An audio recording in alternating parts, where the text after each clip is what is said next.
ഡൽഹി മദ്യനയ അഴിമതി കേസിൽ മുൻ മുഖ്യമന്ത്രി അരവിന്ദ് കെജ്രിവാളിനെതിരായ വിചാരണ നടപടികൾ സ്റ്റേ ചെയ്യാൻ വിസമ്മതിച്ച ഡൽഹി ഹൈക്കോടതി. കെജ്രിവാളിനെതിരായ കുറ്റപത്രം വിചാരണ കോടതി അംഗീകരിച്ചതിനെതിരെയുള്ള ഹർജിയിൽ ഇഡിക്ക് കോടതി നോട്ടീസ് അയച്ചു. ഡൽഹി മദ്യനയ അഴിമതിയുമായി ബന്ധപ്പെട്ട ഇഡിയുടെ പ്രോസിക്യൂഷൻ പരാതികൾ പരിഗണിക്കാനുള്ള വിചാരണ കോടതിയുടെ തീരുമാനത്തിനെതിരെ കെജ്രിവാൾ കഴിഞ്ഞ ദിവസമാണ് ഡൽഹി ഹൈക്കോടതിയെ സമീപിച്ചത്.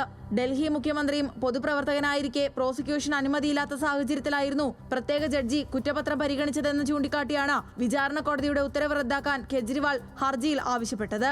എന്നാൽ ഹർജി പരിഗണിച്ച കോടതി വിചാരണ നടപടി സ്റ്റേ ചെയ്യാൻ വിസമ്മതിച്ചു. അതേസമയം ഹർജിയിൽ ജസ്റ്റിസ് മനോജ് കുമാർ ഒഹ്രി അധ്യക്ഷനായ ഹൈക്കോടതി ബെഞ്ച് ഇഡിക്ക് നോട്ടീസ് അയച്ചു. ഹർജിയിൽ മറുപടി നൽകാൻ ഇഡിക്ക് സമയം അനുവദിച്ചിട്ടുണ്ട്.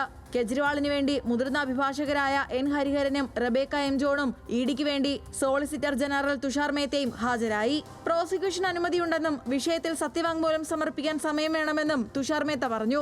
എന്നാൽ കെജ്രിവാളിനെതിരായ ഇഡിയുടെ 7ാമത്തെ അനുബന്ധ കുറ്റപത്രം 6ാമത്തെ കുറ്റപത്രത്തിന് സമാനമാണെന്നും പുതിയ തെളിവോ സാക്ഷികളോ ഇല്ലെന്നും ഹരിഹരൻ വാദിച്ചു.